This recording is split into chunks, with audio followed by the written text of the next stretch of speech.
Bueno, pues hoy venimos un día más aquí a Moto Influence para presentaros a otro de los personajes pues, más afamados de este mundo, de este maravilloso mundo de las dos ruedas. Podemos decir que hoy pilota uno de los grandes. Con nosotros está una persona que es periodista, probador de motos, piloto, también entrevistador, también locutor y presentador, ¿no? O sea, yo creo que tiene todas esas variantes dentro de lo que es el mundo de la moto, porque tiene el foco muy puesto ahí. Además ha sido director de un gran medio de comunicación que todos conoceréis y está todo el día pues en las redes sociales dando sus impresiones acerca de los últimos modelos del mercado. Hoy tenemos la gran fortuna de tener aquí con nosotros a Sergio Romero.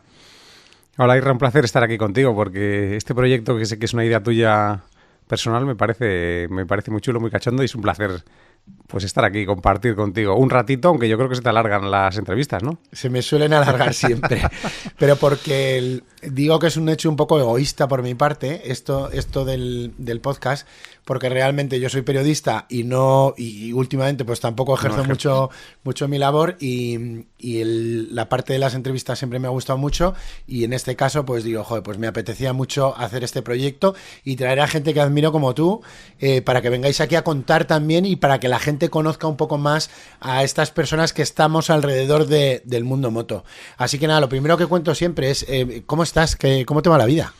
Pues bien, la verdad es que estoy disfrutando, porque ahora estoy en una etapa, en una faceta que tú sí que conoces, que es la de volver al principio, a mis inicios como colaborador y como freelance en diferentes aspectos y con diferentes, digamos, o medios o soportes o como quieras llamarlo. Entonces ahora vuelvo a montar en moto, porque he pasado años de mi vida estando en diferentes lugares que no tenían que ver con montar en moto, ¿no? A lo mejor, pues lo que tú has dicho, estaba locutando, estaba en motociclismo, haciendo partes de gestión de la revista y del personal, ¿no? Que es, bueno, es una faceta.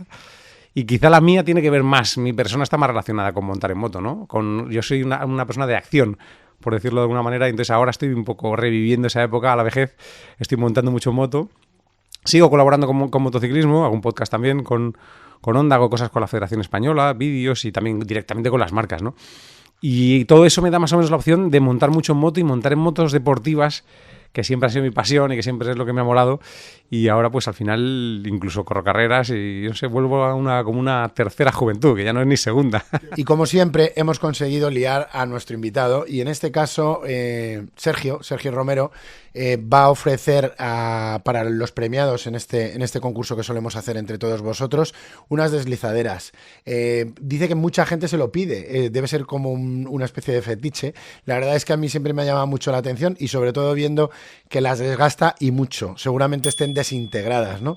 Y luego ya cada uno que imagine de dónde viene. La cuestión es que para poder participar tenéis que seguir la cuenta de Sergio, tenéis que seguir la cuenta de Medis Grupo y responder a aquella pregunta que os vamos a formular a través de esas redes para ver quién se ha visto toda la entrevista, que no es muy larga, otras veces la hemos hecho mucho más larga y seguro que súper entretenida para todos vosotros. Así que nada, os esperamos.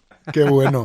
Y ahí, por lo que me dices, ¿eres más piloto que periodista? ¿Te has considerado siempre mucho más piloto? Difícil, quizás sí. Yo tampoco he sido nunca un piloto pro, ni siquiera que haya vivido como de ser piloto. Pero bueno, quizás soy más probador que periodista y que piloto, sí. Vale, o sea que al final lo que te ha unido de todos modos también a este mundo de la moto y de esa parte de la comunicación fue al final tu afición por el mundo de las motos y porque corrías, porque eras piloto, ¿no? Sí, es verdad que mi primer contacto era el Trofeo RACE, que era como el campeonato de la Comunidad de Madrid. Y ahí empecé a correr porque a mí me flipaban las motos desde los 14, que en mi generación no es como ahora, que los niños con 6 años el padre los pone a montar en moto. Tú y yo, que somos más o menos de la misma quinta, tu padre no sabía ni lo que hacías, y si te querías comprar una moto... No me dejaron, claro. De hecho, yo me compré una sin que ellos lo supieran. Yo tenía una NSR75, que hace poco puse una foto... Sí. Porque se cumplían 30 años de la foto. Esa moto me la compré sin que lo supiese nadie en mi casa. O sea, había ahorrado dinero y me compré esa moto y ni siquiera tenía carné. O sea, tenía 15 años cuando me compré esa moto, que no tenía ni carné, ni seguro, ni nada de nada. Ni nada de nada. De hecho, la policía se la llegó a llevar al depósito, porque la tenía otro amigo mío, la estaba usando, y como no teníamos documentación, se la llevó al depósito. Pero yo no sé qué pasaba en esa época, y conseguí recuperarla y conseguí seguir usando esa moto. Y entonces ahí empezó como un poco cada vez más... Porque quizás siempre he tenido tendencia a buscar el límite de las cosas, ¿sabes? Y el mío propio en general. Que esa es una parte que te lleva, ¿no?, a un camino. Tú siempre estás haciendo una actividad y quieres ir al límite. Hay gente que disfruta, que yo lo admiro, disfrutar de hacer algo sin ir al límite me parece admirable. Sí. Porque te genera mucho menos problemas. Claro. Yo al final siempre tengo que ir o a mi límite o al del vehículo según lo que llegue antes o de lo que esté haciendo, ¿no? Y es un poco, bueno, es un poco putada, pero bueno, es un poco ese fuego que te hace ir hacia una dirección, ¿no? Entonces dices, pues ya, pues voy rápido a la carretera, pero ya te das un par de hostias, te picas con la gente, bueno, pues voy al circuito. Entonces, bueno, pues en el circuito pues puedo correr. Y entonces empiezas una... Te metes en una espiral. Eso es, que ya te lleva pues a un poco a las carreras, que eso era el inicio de tu pregunta, ¿no? Y entonces empecé a correr el Trofeo Race. Bueno, me iba mal porque, claro, tenía 18, 19 años. No, tenía 20 años. Pero era en mi moto, yo me iba en la moto a estudiar a la universidad, donde fuese, me iba en la moto de carreras, y he ido a alguna carrera del Trofeo Race, iba en marcha y ahí le quitaba la matrícula, que la tenía como escondida en los carenados de carreras, y corría, claro, lo hacía con unos colegas, pues imagínate el desastre, que tú haces tú la moto como puedes. Tenías que hacer de mecánico, tenías que hacer de todo. Y sin tener ni puta idea, porque en ese proceso vas aprendiendo, pero claro, con 20 años y las revistas, que era lo que había en aquella época, en el 98... No es como ahora que la información está en YouTube y está en todos sitios y hay tutoriales y hay gente que explica todo, ¿no? Que está muy bien, pero bueno, que es otra época. Y entonces empecé a correr y bueno, corrí en 600, no me iba muy bien, pero fui conociendo a gente y fui aprendiendo. Y en el 2001 ya me compré una Yamaha R1 y era el segundo año de la Copa Yamaha. Y corrí y esa moto, que era una moto buena y que todo el mundo tenía moto más o menos parecida, pues ya lo hice bien. De hecho, la primera carrera...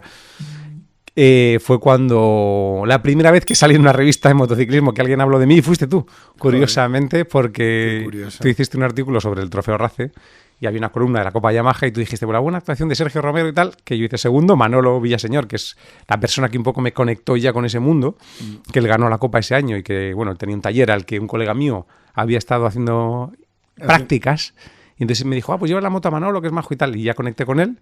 Y a partir de ahí empezaste. Y a partir de ahí fuimos juntos a carrera, él ganó, yo hice segundo y tú escribiste tal sobre mí y había una foto, creo. Y entonces dije, coño, la primera vez que salí en una revista, escribiste tu artículo. Joder, qué casualidad. Pues mira, me encanta saber eso. No lo recordaba. Pues me encanta. Y entonces, a partir de ahí también, muchas veces las cosas surgen por accidente, ¿no? Me contabas también en otro momento, ¿no? Entonces, tú pasas de ahí al mundo de la comunicación, al mundo de las revistas de papel, debido precisamente a un accidente de otro, no el tuyo, pero sí, ¿no? Total. Ahí Manolo Villaseñor, que él era un colaborador, ¿no? Él iba muchas veces a sesiones de fotos, incluso ya no sé si en esa época tenía una sección de mecánica, ¿no? El consultorio, y en un cursillo le tiraron y se rompió la clavícula. Y César Agüí, que en aquel entonces era el director de la revista La Moto y una persona que para mí tuvo mucha influencia y era, digamos, una referencia en muchos sentidos, porque era ingeniero, era piloto, ¿no? Falleció en 2004. Sí. Y era un tío que tú también trabajaste con él y lo conoces perfectamente, ¿no? Sí. Para mí era alguien con el que podías aprender mucho de motos y, bueno, de técnica, de pilotaje, de todo, ¿no? Y César me llamó y me dijo, oye, ¿quieres venir a hacer unas fotos? Que me ha dicho Manolo que puedes. Imagínate, yo era un chaval. De hecho, era suscriptor de la revista La Moto en aquel momento. Y que el director, que César, me llamase fue como, hostia, esto es la polla. Ir a hacer fotos a una revista, ¿sabes? Era una cosa increíble. En aquel momento increíble, ¿no? Que a día de hoy parece como, bueno, ya de otra época. Clase. Sí. Y entonces ya fui a hacer una sesión de fotos con ellos y empecé a colaborar hasta que nada, ya me quedé... Durante años fui colaborador y luego ya me quedé fijo en motociclismo. ¿Cuántos años estuviste en aquella etapa? Pues eso fue final del 2001 y hasta el final del 2004 fui colaborador. O sea, 3 años, 4 años, 3 años y pico. ¿Y luego de fijo? Y luego de fijo de 2015 a 2019. O sea, los siguientes 14 años estuve trabajando en motociclismo. Fíjate, y pasaste de ser colaborador a terminar siendo director de la revista Motociclismo. Sí, para volver a ser colaborador luego. O sea, he hecho una especie de círculo. Sí, hombre, sí. Y me mola, o sea, ha sido un proceso bonito porque fui colaborador y durante muchos años fui parte del equipo de pruebas, que teníamos un equipo de pruebas en motociclismo que era brutal. Tú también has estado trabajando en la revista y sabes cómo funcionaba. A lo mejor éramos 4 personas solo de pruebas, porque estaba Víctor Gancedo, Guillermo Artola, Óscar Pena y yo en un momento determinado, también estuvo Andrés. O sea, llegamos a ser 5 en el equipo de pruebas, más la gente del centro técnico, la redacción... Todo, bueno, había a lo mejor 20 personas, ¿no? Fácilmente, que hacían una revista semanal. Fácilmente, sí. Y eso esa época era brutal. Tú tenías que probar una moto a la semana. Y esa era tu tarea. Ni redes sociales, ni vídeos, ni nada. Tú tenías que probar esa moto bien, escribir luego un artículo sobre ella. Y bueno, también había un... Una a la semana. Fíjate, ¿eh? Te daba tiempo a probarla, sí, ¿no? Sí. Bueno, pero es que Augusto, en años anteriores, que era el director en aquel momento, en los 80... Sí. Nosotros al final salíamos un día a montar en ella, por la carretera, a hacer la sesión de fotos, y luego tú la tenías en tu casa y más o menos montabas en la moto. Pero Augusto a lo mejor sí que se iba días a probar la moto por ahí y gastaba dinero en gasolina, en comer, eran épocas brutales de los quizá finales de los 80, principios de los 2000, ¿no? Yo la época en la que estuve, me acuerdo que es justo el año, en el 99, que es cuando gana la Escribillé y Emilio Zamora, se vendían 50.000 ejemplares de una revista a la semana. Que la gente tenía que ir al kiosco a dejarse su dinerito. Y nadie ponía ninguna pega con eso. No. O sea, si querías saber del mundo de la moto, lo hacías así. Lo que me apena muchísimo, y no sé si estás de acuerdo, es que por un lado vemos que hay muchísimos pilotos que han surgido, españoles, que lo están petando, y sin embargo, por el otro, vemos que el desapego hacia el mundo de la moto, que estamos viendo en la gente joven, es cada vez mayor. Entonces no entiendo, o sea, hay algo que me cortocircuitea. Sí, porque no lo entiendo, esa desconexión. Sí, es verdad que en nuestra época todavía... Bueno, Cribillé estaba a punto de ganar, que ganó el primer título en el 99, que eso fue como la apertura de la puerta de los españoles al Mundial, ¿no? Bueno, sí. Nieto había estado, Sito había estado, pero llegó Cribi y todos los españoles pensaron, se puede, o pensamos, 500, se puede ganar todo, ¿no? Y ahora es una cosa normal. Y es lo que tú dices, ahora que están todos los pilotos ahí, que quizá España domina todos los campeonatos, incluso Prado ha ganado motocross, que tampoco habíamos ganado nunca. Todo. Los chavales no tienen conexión con la moto, pero es una cosa quizá también cultural, ¿no? La gente está pensando en un teléfono, en un patinete eléctrico, en otra forma de vida que nosotros, que era como lo primero que querías era la moto para desplazarte, para disfrutar, para prepararla, no sé, era una pasión que ahora los chavales no tienen. También es verdad que es una sociedad mucho menos permisiva que la nuestra, ¿no? Y que antes había scooters y muchos vehículos de 50 que a lo mejor te permitían llegar más fácil y conectarte con el producto, pero ahora a los chavales es que les da igual la moto. Les da igual. Y yo en mi caso, por ejemplo, he de confesar que mis dos hijos montan en moto de campo. No es que lo hagamos muy habitualmente y tampoco nunca he querido llevarles a que vean muchas competiciones, no vaya a ser que les guste, les mole, ¿no? Ya, total. Pero a mí me han llegado a decir algún halago del estilo de papi, prefiero montar en moto contigo antes que jugar con la Play, ¿sabes? Con lo cual para mí eso es como la bomba, ¿no? Porque a día de hoy es como primero la Play y luego todo lo demás, ¿no?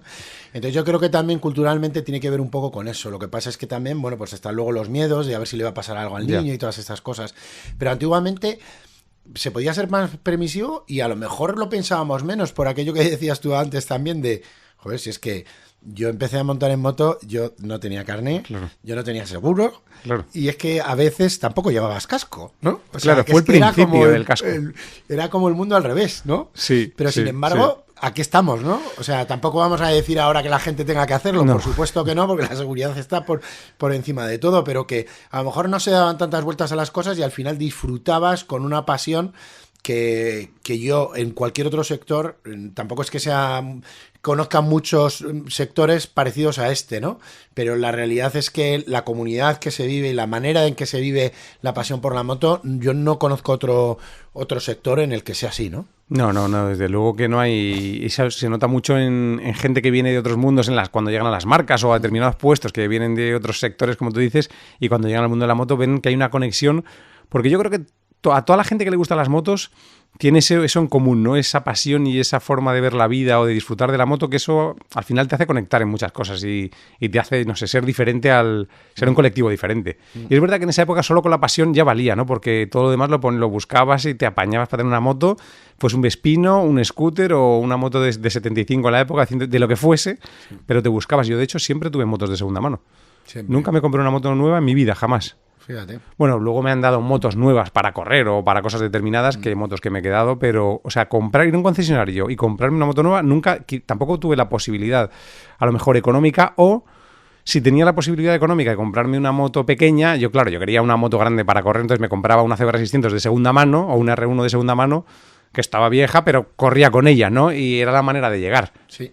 También es verdad que a día de hoy hay muchísimas más facilidades a la hora de comprar una moto, porque antes era como muchísimo más inaccesible, no había financiación, a día de hoy es que es muy fácil. O sea, quien no quiere comprarse una moto, o sea, quien no tiene una moto es porque no quiere, ¿no? Total. Porque realmente hay por cuotas, sin necesidad de tener que dar una entrada, a casi todo el mundo le van a financiar hasta cierto importe, ¿no? O sea que hoy es muchísimo más sencillo y realmente hay muchísima más gente conduciendo en moto, pero sin embargo esa pasión se ha perdido un poco, ¿no? Y realmente hablando de esa pasión es lo que te lleva a ti, y volviendo un poco a tus inicios, es lo que te lleva a ti a empezar en este mundo de la comunicación, pero tú realmente no eres periodista y tu formación es otra. Claro, no tiene nada que ver. Diferente. Es verdad que yo creo que en el sector de la moto, si tú sabes de motos, tienes una parte importante, que esto lo hablamos muchas veces, ¿no? Entonces, a mí siempre me gustaron las motos quizás desde los 14 por ahí, o 13 más, ya me empezaron a gustar. Bueno, de hecho, sí, por ahí. De hecho, ya tenía en casa el catálogo del año 92, eso lo tenía en casa y lo ojeaba con las novedades y claro, ya era algo como que me llamaba mucho la atención, que ahí todavía debía tener 14 años, ¿no?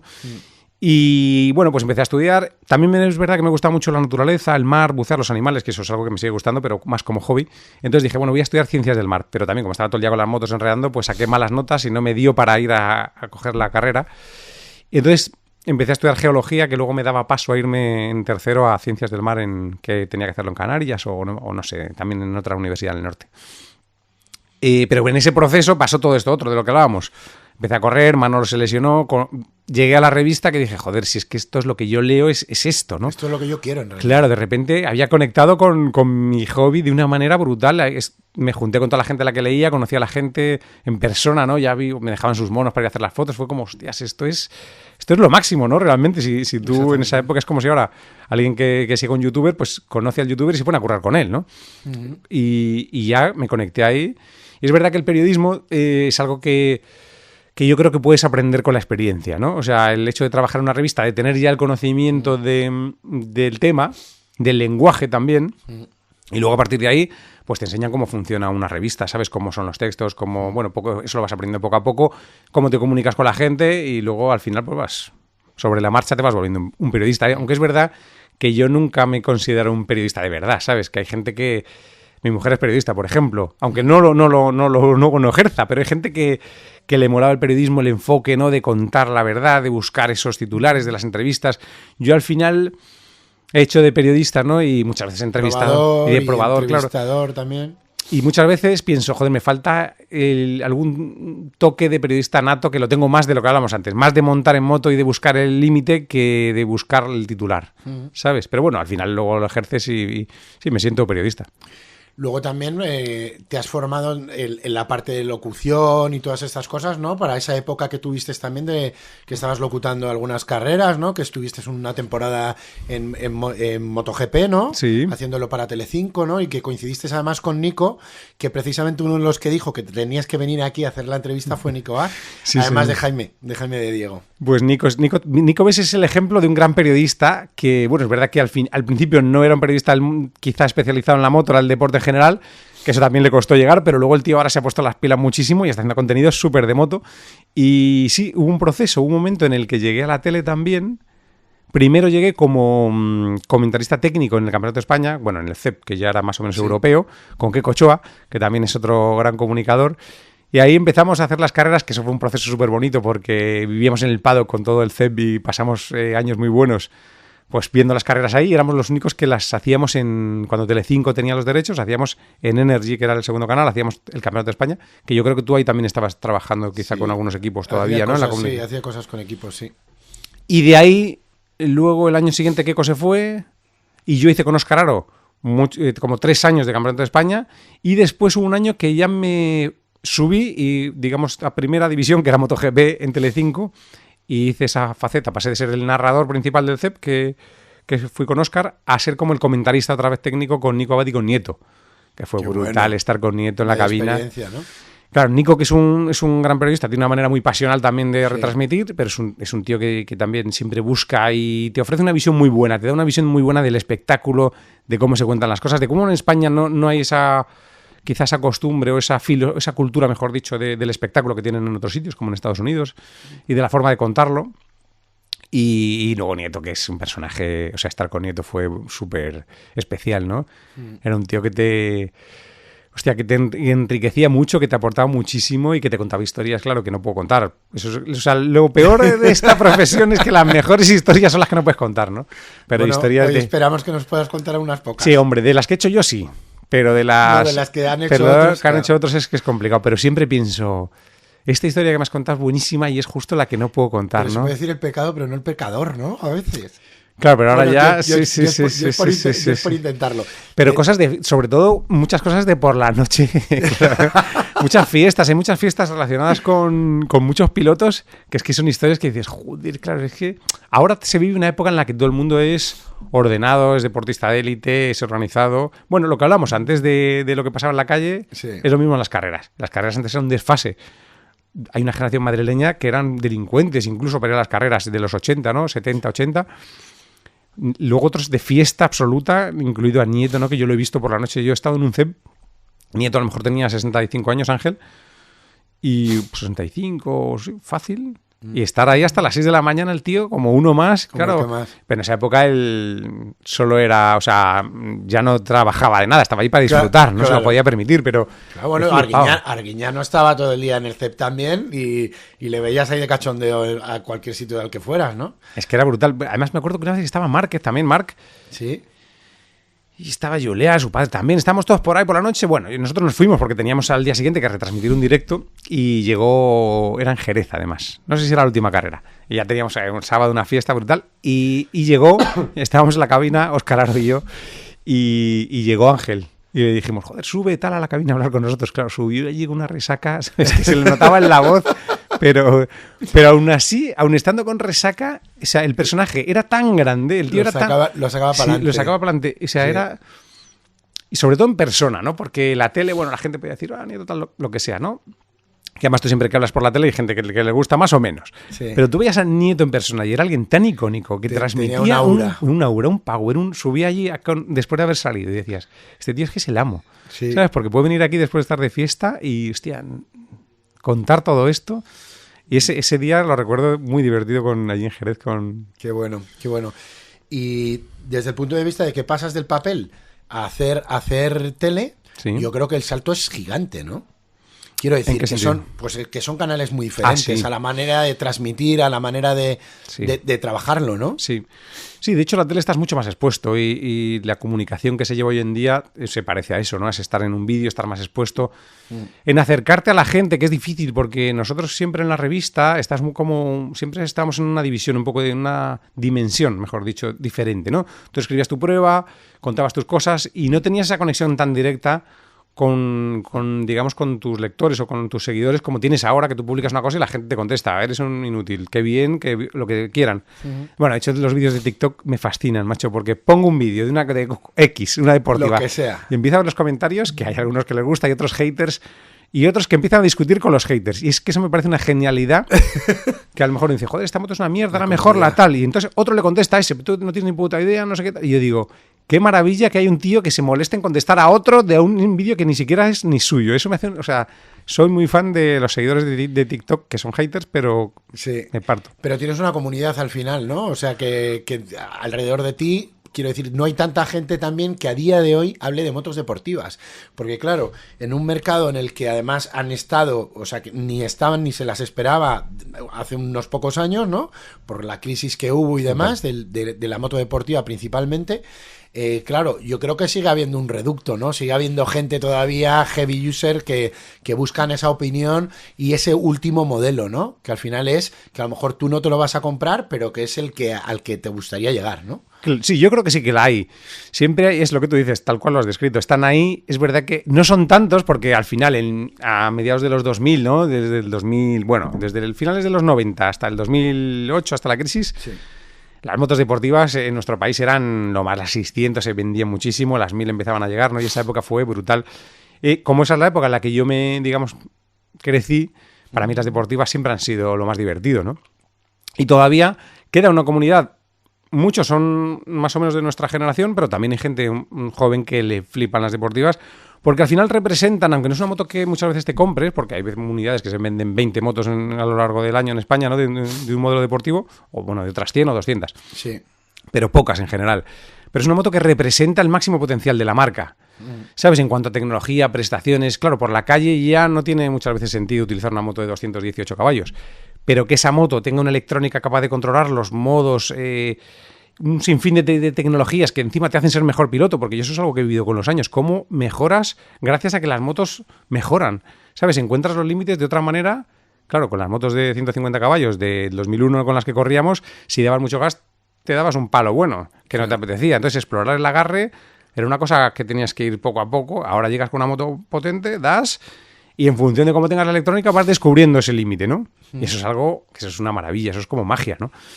Esas motos yo creo que son únicas y a mí, bueno, son las que, digamos, más disfruto, más comparto. Y todavía hay gente que le mola mucho y gente también súper técnica, que antes había mucho más un público muy técnico y muy entendido, pero todavía hay gente que me pregunta, oye, tengo esta moto con estos slicks, ¿tú crees que esa electrónica va a funcionar aquí o en este circuito, no sé qué? Entonces, me sigue gustando o sigo disfrutando con esa comunidad de gente de motos deportivas. Hablando de esas motos, ¿dónde crees que ha habido o se puede notar la mayor evolución dentro de esas motos? ¿Es en eso, en la electrónica, Sí. más que en cualquier cosa? Sí, yo creo que sí, porque la potencia del motor más o menos siempre ha ido incrementándose, pero hay unos valores en los que ya es muy difícil aplicar más potencia a una moto por sus características, ¿sabes? Un neumático tiene esta huella, como una tarjeta de crédito que siempre se ha dicho, Sí. y unas dimensiones y una geometría que es capaz de transmitir una cantidad de potencia que está en las primeras marchas alrededor de 200... Yo que sé, 200 algo, no sé, depende de más factores, pero un poco más de 200 caballos es lo que puedes transmitir de una manera natural. Luego, a partir de tercera, cuarta y quinta, pues ya puedes ir 250, 260, 270, depende también de las motos, como en MotoGP o Superbikes. Entonces, la potencia, más o menos, no tiene sentido que hagan motos como, bueno, sí que mola. Luego hablamos del H2R, que tenía 320. Sí. Pero para poder utilizarlas tienen que tener menos. Entonces, la evolución principal para mí ha sido la electrónica en estos años, que es tu pregunta, porque la electrónica ha hecho que tú puedas llevar las motos a un nivel, pero brutal, ¿no? Inimaginable antes. El anti-wheelie también lo pones y la moto se queda en el punto que tú has elegido, ¿no? Que se levante un poquito solo, que se levante mucho y tengas que trabajar tú más con el cuerpo. Y los controles de tracción que diferencian además entre la pérdida de tracción y el deslizamiento lateral. Entonces tú también ahora en las Ducati y en las BMW puedes controlar esos dos parámetros del slide también, de cuánto quieres que se cruce la moto, además de cuánto desliza, ¿no?, el neumático con respecto al delantero, cuánto quieres que se cruce. Todo eso te hace ser un piloto de 500 de los que tú veías en la tele que derrapaba, que es una técnica jodida, el dar gas con una moto de más de 200 caballos. Pero ahora lo puedes hacer. Hombre, tienes que tener experiencia, no es que te subas y le des y lo hagas, pero alguien con experiencia que haya montado moto bastante es capaz de hacer cosas que antes no iba a hacer nunca en su vida, ¿no? La sensibilidad encima de la moto, porque al final vemos que los probadores consiguen transmitir muchas cosas que el resto de mortales, y entre ellos me puedo incluir yo, que hay ciertas cosas que por mucho que me digas, digo, sí, te ve fenomenal. O sea, por ejemplo, el probador de neumáticos, Ya. Un probador de frenos, o sea, yo que sé, hay ciertas figuras que son como muy complejas. ¿Cómo se aprende? ¿Cómo consigues llegar a esa sensibilidad? ¿Se trata de kilómetros? ¿Se trata de probar muchas motos diferentes? Pues yo creo que es una suma. Creo también que como en las carreras tú tienes que tener de partida una condición, o sea, que tú tengas esa sensibilidad un poco de nacimiento, un nivel determinado, ¿no? Básico, por decirlo de alguna manera. Y a partir de ahí que pruebes, que hagas muchos kilómetros y que pruebes en las condiciones que te permitan como desarrollar esa habilidad, ¿sabes? Porque si solo montas y haces tu, digamos, ruta habitual en carretera o tu desplazamiento habitual en ciudad, es muy difícil que desarrolles la sensibilidad de cuando tu neumático delantero se va a empezar a ir, ¿no? O no sé, bueno, que te permite que ruedes en condiciones en las que puedas probar todos esos límites y todas esas sensaciones, y eso va a hacer que con el tiempo pues seas capaz de diferenciar y de entender, ¿sabes? Pues esto tiene más agarre, tiene menos, aquí la suspensión no está trabajando, los frenos o la electrónica. Ahora, por ejemplo, lo que más notas que interfiere en muchos detalles de la moto son las electrónicas. Sí, desde luego. Porque a lo mejor tú de repente frenas muy fuerte, llevas la horquilla muy rápido al tope, pum, y ya salta el ABS. Y estás notando la interacción del ABS o en lo que te decía de los controles de tracción. Entonces, todo eso lo tienes que haber desarrollado a base de horas de montar. A base de horas. Si tenemos que hablar de motos, porque, bueno, estamos hablando de motos deportivas, en ese caso, ¿con qué motos te quedas a día de hoy? ¿Qué es lo que más se busca? Has dicho antes, no solamente, ya no es lo más importante, ya no solamente es la potencia, ¿no? ¿Qué es lo que más se busca? ¿Es la relación un poco... ¿Cuál es el equilibrio? Quizá es poder aplicar toda la máxima potencia que tengas, o sea, la capacidad de aplicarla, esa potencia en las motos, y también que eso va un poco en la respuesta del motor, ¿no? En que sea progresiva y en que la moto tenga un comportamiento obviamente de chasis que permita que tú desgases y lo disfrutes, porque hay modelos que han ido evolucionando y a medida que han ido cogiendo potencia se han vuelto más difíciles de llevar, ¿no? Y eso también te resta, o sea, necesitas que la moto evolucione, pero que... Potencia sin control. No sé de nada, que es un lema importante de Pirelli. Mira, hace muy poquito, la semana pasada, he ido con BMW a organizar una prueba de sus motos de carreras. O sea, hemos ido a ver el Mundial de Superbikes en Cremona, en Italia. Y el lunes hemos probado las motos del Mundial de Superbikes. Primero la moto de calle, la M1000RR. Después Alfa Racing, es una empresa que prepara alemana las motos para casi todo el mundo, de carreras de BMW. Tenían 2 preparaciones, de Superstock y de Superbike, y luego hemos probado la moto del Mundial de Resistencia y la del Mundial de Superbike de Toprak. Bueno, pues de todas esas, la más fácil de llevar es la de Toprak. ¿En serio? Tú estás acojonado pensando, tiene 250 caballos, ¿sabes? Dicen ellos. Siempre, nunca sabes por qué te dicen. Y llegas y dices, joder, la moto de Toprak, ¿no? Tú la has visto en la tele cómo va el turco, que es un tío espectacular, y dices, ¡buah! Esto no va a haber Dios que lo lleve, ¿no? Las motos antes eran muy rígidas, muy altas, muy bruscas. Nada que ver. Su moto es... de postura ya rara, pero como cómoda. Súper dócil de entrega de potencia. La electrónica nosotros nos la pusieron... Él es grande de todos sí, modos, ¿no? Es que él tiene una particularidad y es que es un tío grande. Efectivamente, es alto. La electrónica nos la ajustaron un poquito, pero la entrega de potencia es que es súper dócil. La moto, las suspensiones, los frenos, todo es mucho más fácil. Es como una moto que te imaginas que va suave, pero equilibrada. Eso es una cosa que no te esperas. Y esto, has probado muchas motos, que me gustaría que me contaras también, porque has probado motos de Gran Premio, has probado 500. No, 500 no, 500 no. Eso es lo que te falta. Sí, he probado 125, he probado 2,5. Ajá. Bueno, he probado moto con la que ganó Lorenzo en el Mundial de 2,5. En Valencia esa moto era brutal también, motos de 125 que eran súper difíciles. ¿Te has estrellado con alguna también? Me he estrellado con alguna también, con la que ganó Tito el Mundial de Moto 2. Eso de hecho lo contaba ayer. Ese día fue un día duro en la oficina. Porque una moto de una marca, dentro de más o menos el plan, está que te puedas caer con ella, ¿no? Entonces, si tú te caes con una moto de pruebas, de prensa, bueno, pues oye, le pides disculpas a la marca, es una putada, pero están para que las pruebes. Entonces, dentro de probar te puedes caer, ¿no? Como la moto es un vehículo en el que caerse no es tan difícil. Sobre todo si estás buscando el límite de algo. Pero una moto de carreras, de hecho he tenido muchísima presión ahora en lo de BMW, porque nos dieron una charla de... No te puedes caer. Encima yo rodaba en el primer grupo, que éramos 4, quedaban luego otros periodistas. Entonces, si te caes el primero... Bueno, yo iba el segundo. Si te caes el segundo y jodes la moto, decían, no la reparamos ya. O sea, nadie más monta. Entonces, claro, tienes una presión de no joder esa moto, que cuesta... Bueno, que es difícil ponerle precio. Y con la moto de Tito, pues estábamos muy pocos. 3 periodistas en el circuito de Almería solo. Un Michael Nips, que es un inglés, un belga, creo que había, un francés, y estaba yo.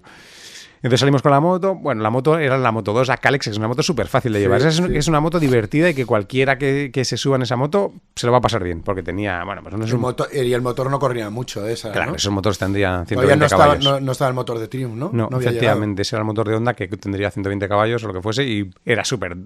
una moto divertísima de carreras, imagínate. Entonces salgo y, bueno, hago una sesión y ya en la segunda salgo y veo que el fotógrafo está en una curva en Almería, que es una bajada, que es... Hay una parte que subes y bajas y luego hay una curva de 90 grados que no es muy rápida. Pero yo quería hacer la foto tocando con el codo y como el fotógrafo estaba ahí, dije, joder, pues entro un poco más rápido, inclino más, toco con el codo en esta curva para tener una foto guapa y ese era mi plan. El problema fue que como la curva no es tan cerrada, cuando levanté la moto ya no entré en la siguiente, hay una S, y ya tenía la moto tan girada apuntando en otra dirección que ya no entré. Entonces me fui a la grava y me di ahí una hostia a 120 por hora, que ahí tenía telemetría. Claro, y encima yo fui como arrastrando por el circuito y la moto por el campo. Hostia. Bueno, dio un poco de... Según a quien le preguntes, yo dije que no la había roto tanto, pero es verdad que hace poco hablé con Marc, que es el mecánico de ese momento de la moto, sí. Que ahora es uno de los mecánicos del LCR, que acaban de ganar en Le Mans con Zarco, y me dijo, sí que curré cabrón en la moto, porque yo le dije, tampoco tenía tanto. Tampoco era para tanto, ¿no? Y de hecho hay una foto que está el jefe del equipo... en aquel momento mirando la moto con una cara y nosotros allí como, joder, ese fue un día malo. Tito luego se acordaba también, tú eres el que me rompiste la moto, me decía, cuando me iba coincidiendo con él. Y bueno, esa moto sí que la arreglaron y como que en una hora volvió a salir a pista. Volver a salir. Pero es que lo peor de todo de esa prueba es que Pepe Burgaleta había fabricado con los lectores de la revista una Moto 2 que había corrido el Campeonato de España muy especial con una suspensión alternativa. Sí, la Moto 2, sí. Pues esa moto, Pepe lió al del equipo y le dio mucho la brasa para llevarla ese día, porque no había nadie más y que la pudiésemos probar los mismos 3. Entonces encima el otro le dijo, venga, vale. Y cuando hostiaron la moto, pues nos pusimos a probar la moto de Pepe. Entonces el del equipo estaba indignado diciendo, o sea, me jode la moto y encima los otros se ponen ahora a probar la moto de Pepe en vez de, ¿sabes? De lo que tenían que hacer, que era probar la moto de Tito. De todas esas motos, ¿con cuál te quedas? Todas las que has probado, que has dicho, las que te han faltado han sido una 502 tiempos, pero de todas ellas, ¿con cuál te quedas? Por sensaciones, si quieres, ¿no?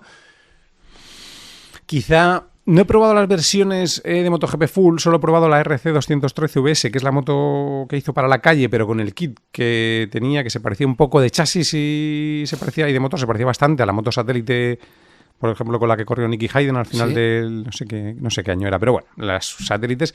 Y esa moto era muy especial, porque ya tenía 220 caballos, que es lo que tienen quizá ahora las deportivas de calle, pero con el chasis de carreras, las sensaciones de esa moto son muy diferentes, macho. Estás como más bajito, es un chasis hecho para correr, no como los de calle. Y esa moto era única. Rígida como una tabla, ¿no? Rígida, pero muy rápida. Sobre raíles. Sí, esa moto era increíble, la RC213 VS. También me flipó, de hecho hice un vídeo con eso, las mejores motos del mundo, la H2R, la Kawasaki, porque la probamos en Qatar, bueno, la probamos en Motorland también, y tenía 320 caballos esa moto, que todavía a día de hoy... ¿Se podía comprar? Y se podía comprar, y se sigue pudiendo, bueno, si alguien la vende de segunda mano, por ahí... Sí, porque ya no está a la venta, sí. Y esa moto era espectacular, tío, en Qatar es que marcaba 330, y en Motorland hice 342. Joder. Y lo hacía rápido encima, o sea, la moto... empezaba a acelerar y cuando llegabas a final de recta de Qatar, joder, pensabas, ¿qué mérito tienen los tíos de MotoGP? Porque esta frenada, que parece, le voy a apurar la frenada. Claro, cuando llegas a 250 o 200 es una cosa, cuando llegas a 330 apurar una frenada es como, pasa todo, tío, volando. Entonces ahí te vas 1 metro y te cuelas muchísimo, ¿no? Y esa sensación de acelerar en Qatar. Bueno, en Qatar luego hay una sección, en la parte de atrás hay una rápida, que vas en cuarta, bueno, sales en segunda, pero metes tercera y cuarta. Pues no sé si en la Cagua creo que metías cuarta y a 200, dabas gas a tope y empezaba a derrapar como si fuera segunda. O sea, ibas cruzado a 200 y esa sensación... Increíble. Era increíble, macho. Y todo, de esa moto, por ejemplo, de la Cagua, lo que sacas es toda la potencia que tiene, ¿no? Además, por su propia tecnología, ¿no? Que no se ha aplicado en otro tipo de motos, pero luego la manera de llevarla va en consonancia con esa potencia, lo que decías antes también, de que esté equilibrada esa moto. Sí, es verdad que luego en segunda y tercera era muy difícil darle gas, ¿sabes? Porque por eso que hemos dicho, que al final aplicar tanta potencia no es tan fácil, ni por el neumático, la electrónica todavía no era tan avanzada en esa época, entonces tenías que ir con cuidado, o sea, con esa moto sí que te dabas una hostia y de hecho algún periodista se quedó en Qatar porque...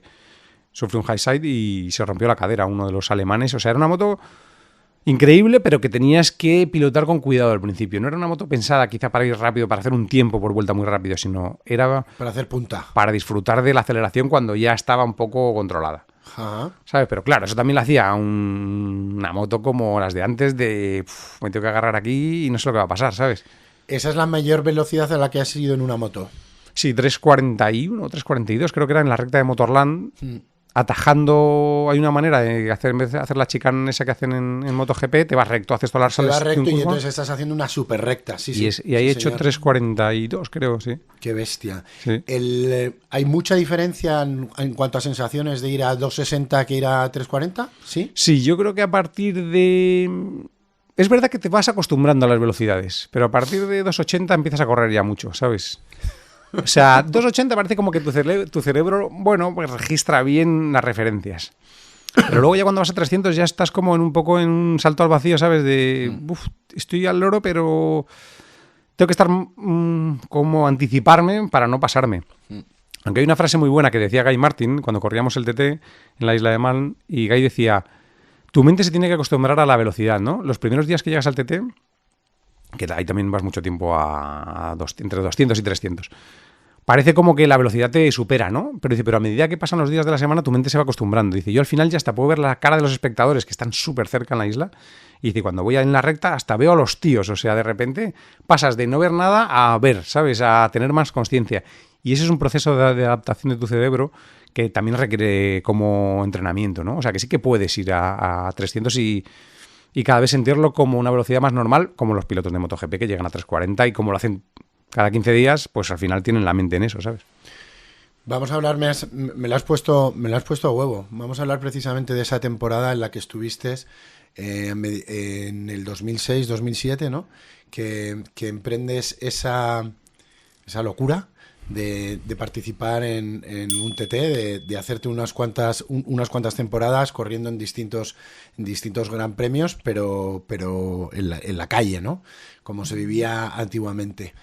Esa experiencia te la da trabajar para un medio como es motociclismo y la moto, y de esa experiencia surgen luego muchísimas cosas. Cuéntame de todos modos cómo surge esto, por qué y cómo lo vives. Pues la verdad es que eso fue una idea muy loca que tuvimos y... Cuando se podían hacer esas cosas, ¿no? Y cuando había pasta, ¿no? Total. Ahí había pasta en esa época. Y bueno, yo volvía en un viaje de Qatar, volvía con Ramón López hablando de como de cosas que faltaban por hacer la vida, ¿no? Y una fue pues ir a la isla de Man, ¿no? Y en esa conversación pensé, joder, la isla de Man, pero coño, pues molaría en vez de ir a correrla, ¿no? Entonces le dije a Pepe Urraleta, salía la CBR 600 en el 2007, la nueva, y dije, tío, podíamos hacer la superprueba de la moto. Pepe en aquel entonces era el director de la revista La Moto. Le dije, podíamos hacer la superprueba en la isla de Man corriendo. Y Pepe normalmente siempre dice, ¿sabes? Siempre es muy negativo, con muy rompe sueños, ¿sabes? De, no digas tonterías. Siempre que le propones cosas que no le molan, ¿no? Porque claro, también él tiene unos estándares, ¿no? Una exigencia alta. Y dijo no dijo que no. Y dije, coño, pues esto puede ser una idea. Vamos a seguir ahí haciendo mella. Y entonces ya como que empezamos a moverlo. Porque además era el centenario de la isla de Man, del TT de la isla de Man en 2007. Entonces era, joder, la CBR nueva. A huevo. Hacer una superprueba corriendo en la isla era una historia que molaba, ¿no? Que tenía tirón. Y a Pepe también le flipaba la isla de Man. Toda la vida a él le había gustado y había leído desde niño, porque claro, al final es que la isla de Man ha estado presente en todas las generaciones, ¿no? Porque lo hemos llevado 100 años. Entonces Pepe dijo, venga, vamos a moverlo. Y entonces empezó a moverlo. Pero claro, nosotros no éramos conocidos en Inglaterra, tampoco teníamos grandes resultados aquí en campeonatos de España o cosas de ese tipo que nos sirviesen como de pase para ir a correr, y entonces no nos aceptaron para correr el TT 2007. Entonces ahí fue cuando Pepe inventó el año que corrimos peligrosamente, porque le invitaron a ver el Northwest 200, y entonces ahí dijo, vamos a correr las carreras de Irlanda que nos van a abrir la puerta al TT del 2008. Y entonces así empezó esa aventura, ¿sabes? Entre los dos empezó esa aventura de vamos a correr aquí. Augusto, que era el director de motociclismo en aquel momento, se negó a que yo fuese a correr la isla de Man, porque Augusto había montado mucho en carretera y era muy rápido en carretera y sabía lo peligroso que era, ¿no? Entonces él se negó a que yo fuese. Pero Pepe dijo, no puedes negar a que Sergio haga lo que le dé la gana, y yo entonces corrí en mis vacaciones esas carreras. O sea, al principio fue un poco incluso proscrito en mi propia casa, porque la moto sí que tenía el presupuesto y digamos el editor de aquel momento nos aceptó el presupuesto para correr con la moto, pero yo era más motociclismo, entonces me fui en mis vacaciones con Pepe. El primer año corrimos el Manx GP, primero el Ulster, mejor dicho, el Ulster GP, que era una carrera del Mundial en que se corría en Irlanda del Norte, que también es un desfase. Totalmente. O sea, cuando ves a los irlandeses corriendo en lluvia con las 1000 en una parrilla, claro, piensa, esta gente que no tiene amor por su vida, ¿sabes? Porque son unos suicidas, o sea, y las 1000 esas preparadas como las Superbike del campeonato inglés, o sea, en aquel momento tenían 220 caballos. Fuimos al Ulster, y que es un barrizal, que es un infierno, porque, o sea, bueno, pues está todo contado en el año que corrimos peligrosamente, que era en una serie de capítulos, y luego hicimos un especial. Y luego nos fuimos al Manx, y bueno, ya como nos vieron que más o menos íbamos bien, ya nos aceptaron, me aceptaron a mí para correr el TT del 2008. Entonces, en 2008 fuimos al Northwest 200, que también es otra carrera muy loca, que fuimos los primeros españoles en correrlo en la historia. También corrió Maeso, pero como corrían las 1000, que era un poco más tarde, pues fuimos los tres primeros, con Pepe, con Maeso, los primeros en correr en la historia. De hecho, 80 años tenía el Northwest, que es una carrera que mueve 70.000 personas de público ahí en Irlanda del Norte. Bueno, ese Northwest, tenemos tiempo, porque en ese Northwest nos pasó una cosa brutal. Sí, cuenta. El Northwest 200 se corre en un triángulo, que es como debe tener 20 kilómetros o 10, no me acuerdo bien, pero más o menos. Y en medio, por ahí, al lado de ese triángulo, está el pueblo donde son los Dunlop, ¿no? Sí. Joey Dunlop era quizá el más famoso, el hermano también corría, pero dejó de correr el mayor. Joey se hizo súper famoso. Y luego estaba William Dunlop, no, estaba Robert, que era su hermano. Bueno, pues Joey y Robert fueron como icónicos en los 90 y de hecho Joey era el piloto que más victorias tenía. Una saga brutal, sí. ¿No? Joey tuvo un hijo tiene un hijo que corrió un poco pero no corrió mucho y los hijos de Robert, William y Michael, también corrían. Y eran una familia entera corriendo. Joey se mató en el 2001 y en el 2008 en los entrenamientos del jueves nosotros salíamos en 600 y tanto Robert como Michael como William, o sea el padre y sus dos hijos, corrían en 2,5. Bueno, pues el jueves tuvo un accidente en una curva súper rápida que hay, que es de cuarta, y se mató allí Robert. Michael Dunlop, que ahora es el piloto que más victorias tiene el TT, porque han pasado muchísimos años desde esto. Puto amo. Eso, han pasado muchísimos años, desde 2008. Pasó al poco y se paró y encontró a su padre muerto. Imagínate el jueves. O sea, Michael llega a socorrer a su padre, que ya se ha matado en ese momento. El paddock del Northwest 200, imagínate cómo es eso, entregado 50.000 tíos ahí. Hostia, una sensación. Es que se me pone la piel de gallina de contarlo. Brutal porque, claro, se había matado. Nosotros además dormíamos en la casa de un irlandés que nos había dejado una furgoneta que tenía en su patio y ahí dormíamos porque se nos había roto la autocaravana. Y lo vivimos con él. Joder, todo el mundo que ha pasado, ¿no? Se ha matado a Robert. Bueno. Y nosotros ahí flipando también. Nuestro, segundo año, pero ya sabíamos cómo era. Pero, claro, de repente vivir la muerte de alguien tan icónico en las carreras en carretera y más o menos al rato de que hemos pasado... Y te vas a subir tú luego en la moto. Viernes no se corría el sábado, creo recordar. Nosotros salimos el sábado y nada, hacemos nuestra carrera, claro, ya concentrados, corrimos. Yo hice, terminé, no sé, el 25, imagínate, en Super Sport. Y después salió Michael. William no corrió, y que era un poco más mayor que Michael, 2 o 3 años, y no corrió. Y Michael, que debía tener 18 o 19, corrió en 2,5 y ganó. Y ganó. Después de 2 días después de que se hubiese muerto su padre ahí. Entonces eso fue, macho, un momento de vivir cómo son las road races, las carreras en carretera. Espectacular con el paddock. Joder, imagínate, todo el mundo emocionado. Hay unas fotos de él además como que lo están levantando. O sea, fue un momento como hostias, ¿sabes? Y os robo este minuto para pediros a todos, por favor, que nos sigáis, que compartáis y que al final aportéis dentro de esta pequeña comunidad que hemos formado con Moto Influence, que aportéis vuestro granito de arena. Para nosotros es fundamental poder contar con vuestro ok, con ese me gusta, con que nos sigáis a fin de cuentas en las redes sociales, para poder seguir invitando a gente potente como hoy nos ha sucedido con Sergio Romero. Así que nada, os pido que os robo ese pequeño minuto para que nos sigáis y nos dejéis vuestro comentario, que gracias a eso estamos aquí.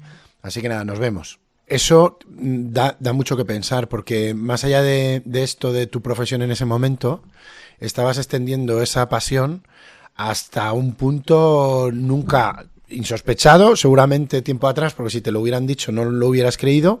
Total. Y con un riesgo patente de que puede ser el último día. Sí, yo creo que hicimos una apuesta muy fuerte porque nos tiramos a una piscina en la que no sabíamos si iba a haber agua, o sea, no sabíamos cuál iba a ser el resultado, porque salió muy bien, pero podía haber salido muy mal. Especialmente yo recuerdo que para Pepe era una responsabilidad muy grande, porque al final yo ahí tenía 30 y algo y él tenía 40 y tantos, ¿sabes? Él era el director y yo era pues una parte del equipo, uno más.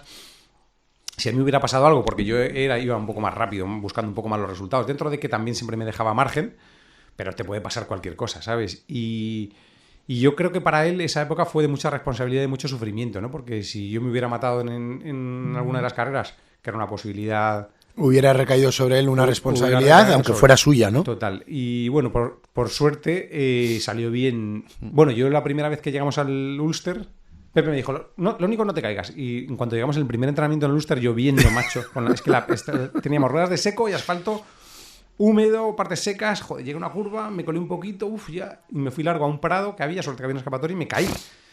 Pero por el prado, que no me pasó nada, y cuando volví y vio hierba en mi estribera, ¿no? Y en las botas y un poco en la moto, me dijo, ¿qué has hecho? Te dije que no te calleses, es lo único que tenías que hacer. O sea, Acojonado. Y ese fue un momento, el único momento tenso que tuvimos en ese proceso de correr con las 600 y de hacerlo para la revista. Es verdad que pusimos mucho, yo me arriesgué mucho, pero creo que también a cambio fue un retorno muy grande porque hicimos algo como que no se había hecho, ¿no? Ir a correr esa carrera, esas carreras todas y contarlo como desde un punto de vista del periodista y contar esa vivencia, eso fue, yo creo que fue una cosa única que nos abrió luego muchas puertas a muchas cosas y que también de alguna manera nos dio un reconocimiento, ¿no?, de haber ido a correr el TT y haberlo contado, que yo creo que mereció, de alguna manera, mereció el riesgo que corrimos, ¿sabes? Cuando vas a correr una carrera de este tipo, cuando tú decides enrolarte en este proyecto, ¿sabes cuáles son los riesgos, evidentemente? ¿Hay algún tipo de merma que tienes a la hora de subirte a la moto? Es decir, ¿existe el miedo? Sí. Yo creo que el miedo sí que existe. Y en general yo siempre he hecho, como te decía al principio, siempre he hecho muchas cosas que me han llevado muy a mi límite en general. Entonces siempre hay momentos en los que tienes miedo, ¿no? Quizá en el momento de la acción en sí ya no tienes miedo, porque la concentración, la adrenalina, un poco y tu forma de enfrentarte a eso, que tienes que haberlo aprendido y gestionado durante la vida, te hace quitarte ese miedo, ¿no? Pero, o sea, tú no llegas a una frenada, bueno, si te has colado sí que tienes miedo, si de repente has cometido un error dices... Pero en general el miedo está más en los ratos previos, ¿no? Y en cómo gestionas ese prepararte o el llegar a la parrilla o todo eso anterior, ahí tienes un miedo porque sabes que corres el riesgo. En el TT al final había la media son como 3 pilotos al año, entre 3 y 4 pilotos al año se mataban y si corríamos 80, imagínate, pues era una media, o sea, un porcentaje importante, así que las papeletas estaban ahí, entonces sabías... Sobre todo con la 1000, porque luego volvimos en 2009 y 2010, volví a correr con la 1000. La 1000 corría a 300 y ya tienes otra sensación de riesgo, ¿no?, más grande. Y entonces ahí sí que recuerdo llegar a la isla, llegas con un poco esa tensión, pero también te envuelve un ambiente que mola mucho y te arrastra, ¿sabes? Y de hecho muchas veces lo hablamos con mi mujer, es decir, ¿en qué momento no veíamos el peligro como lo vemos ahora? También es verdad que con 30 no se ven las cosas igual que luego con 40, ¿no? Pero tú hablas de no veíamos por equipo, por hacer equipo con tu mujer, porque tu mujer a lo mejor se despide y no sabes si vas a volver. Sí, pero no, me refiero a que no veíamos el peligro de esa manera, ¿sabes? Vale. Sí que lo percibía así, yo también lo percibía, pero no éramos tan conscientes ni lo hablábamos tan... ¿Sabes? Era algo que intentas, una posibilidad que intentas ocultar, ¿no? Y ahora con el paso del tiempo dices, joder, realmente había mucho riesgo ¿no? Es lo que tú dices, hay mucho riesgo y sabes que te despides y a lo mejor, ¿sabes?, no vuelves. Yo de hecho hay una sensación que tenía, que sí que es curiosa de cómo afrontas eso, y es que cuando me iba de la caravana, sobre todo para el último año, en 2010, que estaba yendo más rápido y para correr el senior, que es la carrera más importante, y Superbike, que decía, cuando me vaya de la caravana lo voy a dejar todo recogido, porque si tengo un accidente y no vuelvo, ¿no? No quiero que venga la peña y encuentre un desastre aquí todo tirado, ¿sabes? Las cosas por ahí, organismos, como tú decías, en medio de la caravana. Entonces, esa pequeña consciencia de puedo no volver, también te hace... Era un clip ahí, ¿no? Sí, te hace reflexionar, ¿no? Y dices, hostias, es que claro, te voy a dejar esto bien porque si palmo... Intentas no pensarlo y evadirte de eso. Y obviamente cuando te acercas a la moto y te subes, pum, te pones el casco y se acabó, se pasa. Y se acabó, y eso ya no lo piensas. Tus referencias y lo que tienes que hacer. Pero eso te decía, el previo y el acercarte y el gestionar esas cosas te hace pensar. A mí yo creo que no me quitaba mucha velocidad porque yo nunca tenía el límite ahí puesto de ir al 100%, como si vas a ganar tienes que ir al 100%. Hombre, a 300 por hora sí, evidentemente, ¿no? También sí, llevas un límite de velocidad, pero a lo mejor no es el tuyo, ¿no? Y lo sabes, tú sabes dónde tienes un poco más, ¿no? Sí, porque hay muchas curvas. Hay curvas que a lo mejor te dejas una décima o dos, que no es mucho, ¿sabes? Pero claro, a lo largo de una vuelta de 220 curvas, de 60 kilómetros, pues esas decimitas que te dejas, que has pelado un poquito en vez de hacerlo a tope, que sabes que se puede, pero te guardas un poquito. Y ese poquito es el que sabes que te puede mantener vivo. Pero si quieres ganar, tienes que ir al 100%, ¿no? Y eso, claro, también requiere un poco más de tiempo y los ingleses que quizá tienen otra filosofía de la vida, ¿sabes? Es decir, venimos aquí a morir. Tu objetivo en ese caso era terminar. O sea, que en ese sentido, para ti ya eso era un éxito, ¿no? Sí. O sea, que no ibas con más... Bueno, si de repente llega algo, ¿no? Sí, siempre tienes la ilusión de y luego conseguir las réplicas, que son, bueno, pues más o menos entre los 20 o 30 primeros consiguen una réplica, que es el trofeo que le dan, en la que entra en un tiempo determinado el ganador. Ese es un poco el objetivo, ¿no? Conseguir una réplica. Pero es un objetivo razonable, porque para ganar dices, joder, tengo que entrenar más y arriesgarme mucho más. Y quizá tú haces balance antes de ir y dices, ¿me voy a matar por ganar esta carrera? Pues no. Pues a lo mejor no. Yeah. Que es verdad que luego te puedes matar igual haciendo el 30, que le pasa a muchísima gente. Bueno, el pobre Raúl Torras, ¿sabes? Y mucha gente que de todas nacionalidades que han tenido accidentes estando peleando en la mitad de la parrilla, ¿no? O sea, que el riesgo está, pero bueno, tú tienes que hacer siempre tu balance en la vida y ver lo que apuestas, ¿no? Y luego, ¿es más peligroso eso que que circular por los puertos que tenemos aquí en España en un fin de semana? ¿Dónde hay más peligro? Bueno, Claro, estoy yéndome un poco a los extremos. Sí. O sea, cuando hablan del circuito, cuando hablan de esto, los accidentes existen y las desgracias pueden darse, pero en muchos casos a lo mejor la gente no es consciente. Ya no sé si por las propias circunstancias de la vía o porque realmente ellos no son conscientes del dónde está su límite, ¿no? sí, es verdad que tú en el momento que te subes a una moto en un puerto de montaña y empiezas a ir rápido, existe ese riesgo. Es verdad que lo importante es lo que tú has dicho, es quizás ser consciente de cuáles son tus habilidades y tus capacidades y entrenarlas, ¿no? Porque yo, por ejemplo, cuando iba ahí sabía, pues mi límite debe estar más o menos aquí. Pues sabes de lo que eres capaz, ¿no? El problema es cuando vas y te dicen, ya lo hemos hablado alguna vez, tú dices, ¿estás loco cuando vas? No. Si estás loco, al final tienes el accidente pronto, ¿no? Porque tienes que estar un poco cabal y estar concentrado y tener conocimiento de lo que haces. Y eso quizás sí que falta un poco en la moto en general. La gente tiene que desarrollar su habilidad, tiene que entrenar, tiene que conocer un poco más cómo funciona la moto para poder ir con seguridad en esas salidas en carretera que tú dices. Porque un circuito sí que es un lugar súper seguro, pero una carretera puede ser un lugar peligroso. Siempre depende también de... Hay un porcentaje muy alto de la gente que monta en moto con tranquilidad y disfruta tranquilamente y bueno, tiene un riesgo pero es menor, ¿no? Pero el que sale como loco sin conocerse, sobre todo, sin conocer el agarre de los neumáticos, cómo funciona su moto en determinadas circunstancias, son factores que si no controlas al final te pueden llevar a sufrir un accidente, ¿no? Bien. Retomando un poco tu profesión y por qué te lleva hasta ahí, eso de que tiempos pasados siempre fueron mejores, en cuanto a la profesión, desde luego, ¿no? Porque entonces había muchos medios, como decías antes, había muchos medios, había dinero, había muchas suscripciones, la gente pagaba, la publicidad funcionaba como un tiro. Pero eso languidece desde a partir de la crisis del 2008 y termina siendo el descalabro del mundo editorial en los últimos años que nos toca vivir. ¿Es ese momento en el que tú decides dejarlo? ¿Cómo has vivido esas circunstancias también? De estar en el top del mundo editorial y pudiendo hacer lo que queríais en ese momento, de probar una moto a la semana y todas estas cosas, a que empiece esa crisis que arrasa con todo.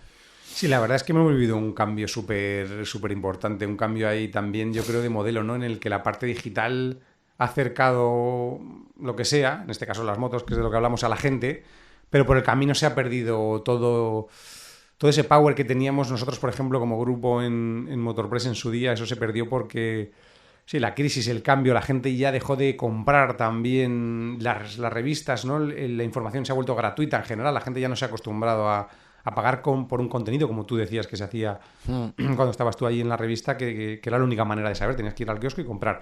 Eso hizo, obviamente, que se desmontase el modelo que teníamos.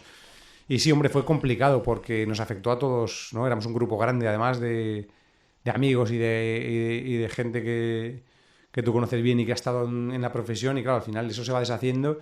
Para mí gestionarlo también, esa parte fue difícil, y yo, cuando una de las oportunidades, yo pensé, ¿sabes? Yo tampoco quiero ser parte de este proceso, como al final, es que cuando ves que no lo puedes cambiar, ¿sabes? Que tú dices, yo por mucho que haga no voy a cambiar esta tendencia, no puedo reinventar ni cambiar esta situación. Entonces, claro, yo también me fui como, digamos, antes de destrozar más, o sea, sí, acabar de tener que ser el brazo ejecutor también, ¿no? En algunos casos, un poco ¿no? eso, sí, digo, porque final, te tocaba ya un papel feo. Claro, y entonces dije, bueno, pues soy yo el primero en salir, que también soy un ahorro para la compañía. Pienso que como se queda, se puede seguir haciendo las cosas sin mí, ¿sabes? O sea, al final. Y bueno, yo empecé otra vez esa vida de freelance, pero es verdad que fue un momento complicado. Cambiar de haber llegado como a un punto en el que habíamos tenido y habíamos venido de mucho power, pero llegar en un momento ya complicado en el que, ¿sabes? La crisis del sector pues hacía como que nuestro modelo era inviable. Entonces, bueno, pues hubo que cambiar, y yo dije, bueno, pues el primero en cambiar soy yo, ¿sabes? Eso dice mucho también. Y esa reconversión, en tu caso, profesional y demás, ¿qué puedes decir? Viéndolo ya con el paso de los años y en este momento, que oye, que al final eres un periodista reputado, la gente confía en ti, estás haciendo muchas cosas a la vez. ¿Esa reconversión ha sido para bien? O sea, ¿es más, sumas más que restas? Yo creo que... En tu haber, digo, sí, para sí, ti sí. personalmente. Yo creo que personalmente sí.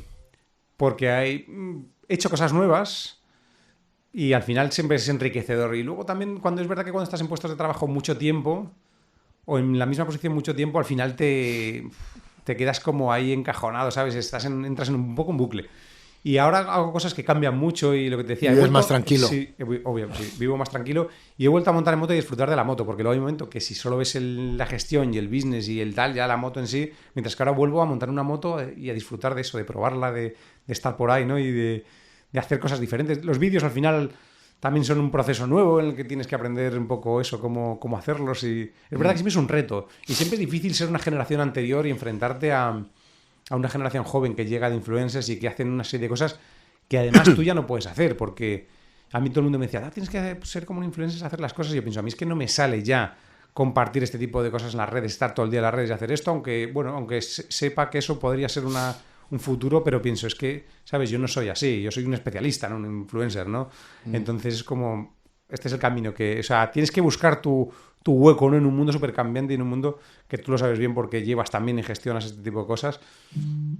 Requiere cambio, requiere hacer cosas nuevas todo el día, ¿no? ¿Y cómo es el futuro? El futuro editorial por una parte y el futuro de la moto por otra. Estábamos hablando antes, fuera de micro, de que el equipo de gente, las personas que están dentro de este sector han ido envejeciendo y no hay relevo generacional. Sí, lo veo complicado porque en pruebas, en la parte de producto, de los probadores, hay 2 personas que tienen alrededor de 30 años y todos los demás tienen más de 40. Y tampoco hay un común gente que veas que va a llegar, ¿no? Hay muy pocos que tienen interés y es complicado. No hay un relevo generacional ni montando en moto de la manera pasional de la que empezamos hablando, ni tampoco en el sector, porque es verdad que el sector se ha complicado mucho y ya no es un sector que tampoco dé un dinero como que sea súper, ¿no? Llamativo. Vamos a esto que es donde está la pasta, por decirlo de alguna manera, ¿no? Así que no lo veo fácil. El sector, no sé cómo va a evolucionar la comunicación. Además, en este mundo en el que vivimos, cada uno es capaz de comunicar, la marca es capaz de comunicar directamente, el piloto es capaz de comunicar. Entonces hay tantos factores ahí en juego que no sé muy bien al final cuál va a ser el formato, pero desde luego el editorial que vivimos hace 10 años sí, y obviamente hacia atrás, ese va a cambiar, ¿no? Ese ya no va a existir. Ese ya no va a volver. Y luego pienso que las motos, también a lo que me decías, quizá hay un público mayor que sigue con esa especialización, pero luego también veo como mucho que lo usan como commuter, ¿no? Como vehículo para desplazarse, mucha gente joven que la toma como un medio de transporte más que como un vehículo para hacer el loco, que era lo que contábamos. Aquellos maravillosos años antiguos también han traído, pues eso, te han hecho vivir experiencias brutales. Me gustaría que me contaras alguna, si te acuerdas de alguna experiencia, alguna presentación en la que hayas estado que hayas dicho, esto es la bomba. Me encanta venir aquí a la oficina porque realmente no estoy trabajando, ¿no? Bueno, hemos hecho, presentaciones, ha habido muchas. Es verdad que con el paso del tiempo se te van olvidando, pero me he ido, por ejemplo, a Japón, a Phillip Island con las GSX-R 600 y 7,5, en 2006 a lo mejor, y estaba Kevin Swans en Japón. Ahí esperándonos, en Japón, perdón, en Phillip Island, y entonces salía a rodar con nosotros. De hecho, hay foto que te esperaba, ¿no? Para la foto, rodar con Kevin en Phillip Island con las Suzukis, después de un viaje en el que encima hicimos turismo por Melbourne, viendo los parques naturales con los animales, con los canguros. Phillip Island, que es un lugar espectacular, que tiene pingüinos, que hay tiburones blancos. O sea, es un sitio como que estás en otro planeta y vivir eso. Encima, en aquella época, imagínate, encima me pagan, ¿no? Encima me pagan y nos llevaban en business. Fíjate. A un hotel allí, grupo pequeño. Bueno, en aquella época íbamos solo moto y motociclismo. Iba Jordi, ese viaje Jordi de mí de solo moto y yo de motociclismo y la persona de Suzuki. Ese viaje fue como... ¿Qué locura es esta? Me pagan por esto. Y luego cosas muy locas que hemos hecho también que quizás... Vosotros de pruebas que organizabais, ¿no? Los másters que hacíais y demás, ¿no? Hemos hecho pruebas que alquilamos el circuito 5 días de Almería. Teníamos 70 motos con gente de todos los países. Hace poco Víctor Gancedo me mandó una foto de esas en las que estábamos allí todos, que a lo mejor había no sé cuántas personas, 50, 60 personas de muchos países, todas las motos de aquel momento. Bueno, era brutal. Hemos hecho cosas muy, muy bonitas y muy locas. También hemos ido haciendo mucho el salvaje por la carretera, que ahora es impensable, ¿no? Pero hemos ido a 300 mucho rato con las Hayabusa, cuando salió la Hayabusa, la ZZR 1400 creo que era, todas esas motos, o ZX14, no me acuerdo, pero vamos, Honda, la CBR 1100XX, esas comparativas de irnos por la carretera a tope. A lo que diese. Ahora mismo vas a la cárcel si vas a 300. Bueno, marcaba la Hayabusa 320, me acuerdo. Y lo estás diciendo porque ha prescrito, ¿no? Sí, o sea, sí, Hayabusa es 2000 poco. Que quede 20 claro. años que quede claro. Escribir, ahora ya siempre vamos a velocidades legales. Y con eso también se ha perdido también esa esencia seguramente, y la gente a día de hoy pide menos, es más superficial la manera de comunicar y la manera de entender también. O sea, porque a lo mejor ya no es como tú lo cuentes, sino que realmente es que a la gente también le da igual, ¿no? Sí, sí, yo además, como tiendo a ser con algunas cosas técnico, hay gente cercana que me dice, tío, es que no me importa que me digas que esta horquilla tiene un sistema semiactivo de no sé qué, ¿sabes? Y yo sí que percibo que antes había un público súper entendido y unos especialistas que escribían de manera súper técnica también, ¿no? Y eso ha cambiado. La gente ahora quiere más entretenimiento y quizá cosas un poco más superficiales, ¿sabes? Porque hay de todo, sigue habiendo gente muy, muy especializada, pero es verdad que yo creo que ha cambiado los comunicadores y el público. Entonces, si cuentas un rollo, ¿sabes? Que yo muchas veces lo tengo que contar porque es la cosa que hace diferente esa moto, pero si tú dices, joder, qué guay la nueva, no sé qué, pues eso hay veces que depende cómo lo digas, puede tener más impacto que una explicación de esta distribución variable. Es brutal porque en medios te permite tener lo mismo que en... Sin embargo, antes poníais el foco en saber realmente cómo iban esas motos, cuáles eran su potencia, cuáles eran sus prestaciones, porque lo que te decía la marca frente a lo que era en realidad, claro, que al día de hoy pues a lo mejor sigue existiendo, pues te podía tener ciertas variaciones, a veces pequeñas y otras muy grandes, ¿no? Y para eso hacíais esas prestaciones que también, pues a lo mejor para la gente que no sepa en qué consistía el tema de las prestaciones. Eso era una época también muy loca, eso era otra época, ¿no? Porque teníamos el centro técnico en motociclismo, entonces ahí estaba el banco de potencia y la báscula para medir... todo lo que tú has dicho, comparábamos las mediciones que declaraba la marca en la ficha técnica con las nuestras. Entonces la potencia por lo general siempre era un poco menor, el peso incluso también variaba porque ellos a lo mejor te dan unas condiciones muy específicas. En seco, con tantos litros o lo que fuere, ¿no? Eso es. Y luego estaban las prestaciones que todas nuestras motos pasaban por ese centro técnico, entonces tú ibas comparando cuánto corría cada moto, que era algo súper importante hasta principios de los 2000. Ahora ya, pues al final ya no... Pero en aquella época todo el mundo quería saber si aceleraba de 0 a 100 más la CBR que la ZXR, ¿sabes? O la R6, ¿no? Entonces... íbamos a un punto, obviamente no te puedo decir dónde estaba, pero era una carretera. ¿En Madrid? Bueno. Cerca. Era una recta que además era súper plana para que las condiciones siempre, o sea, no afectase la pendiente, ¿no? La aceleración de la moto, y que tenía como más de 3 kilómetros de recta con una visibilidad bastante buena, pero es verdad que era una zona abierta, una carretera. Entonces ahí teníamos un aparato, bueno, fue evolucionando, obviamente, al final eran... GPS, ¿no? Con GPS que medía la velocidad. Luego pero al principio teníamos una caja de fibra de carbono fabricada con una especie de sensor, sí, de sensor como láser, bueno, que tenía una pieza que rebotaba el haz que mandaba de luz, que se pegaba en el neumático, y eso, claro, no era tan preciso, pero era el patrón para medir todas las motos. Entonces eso lo tenías que llevar en la moto, instalarlo, te ponías en tu recta y hacías 0-100, 0-200 y velocidad punta en esa carretera, que gracias a Dios nunca pasó nada y tampoco nunca llegó allí la Guardia Civil para llevarnos a la cárcel, ¿sabes? Porque hicimos muchas motos y eso además te daba buen tacto luego para acelerar en las salidas, ¿no? Porque tú ibas comparando 2,7, 2,9 y cuando bajabas de 3 en los 0-100 era brutal. Pero sin embargo era necesario, o sea que ahí era como un deber, ¿no? O sea, esto lo tenemos que presentar así para que nuestros lectores sepan la verdad, claro, ¿no?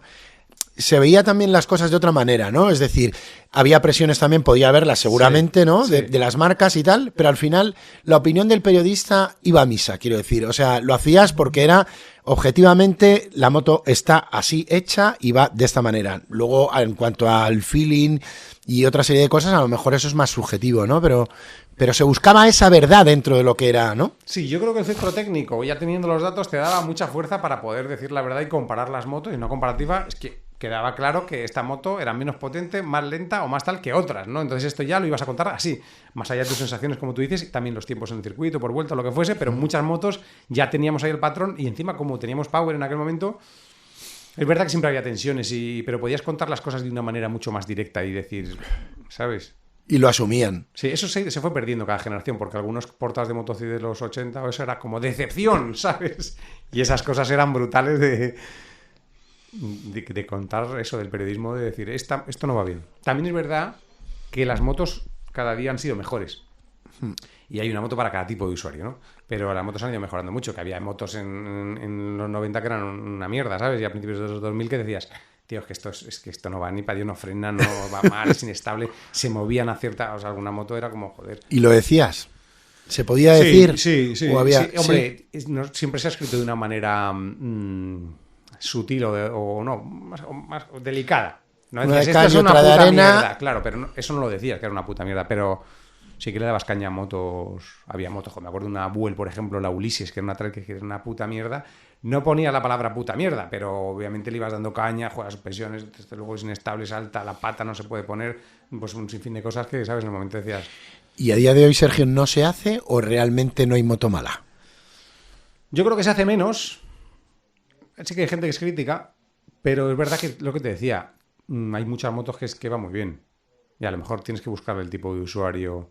También luego, ¿sabes? Tienes que abrir el foco y no ser radical, ¿no? Es decir, porque no todas las motos tienen que ser exactas y buenas y con estas características, sino que hay gente que a lo mejor le gusta el tacto de un motorcito que a lo mejor a ti te parece que es una basura, pero luego tiene medios y es utilizable, gasta poco y la moto a lo mejor estéticamente es espantosa, pero a alguien le puede gustar. O sea, como que cada uno tiene un gusto y un uso y tienes que saber entender esas cosas, ¿no? Y es verle la cara guapa, ¿no? O sea, que fíjate que es fea, pero mira qué andares tiene, ¿no? Sí. En fin.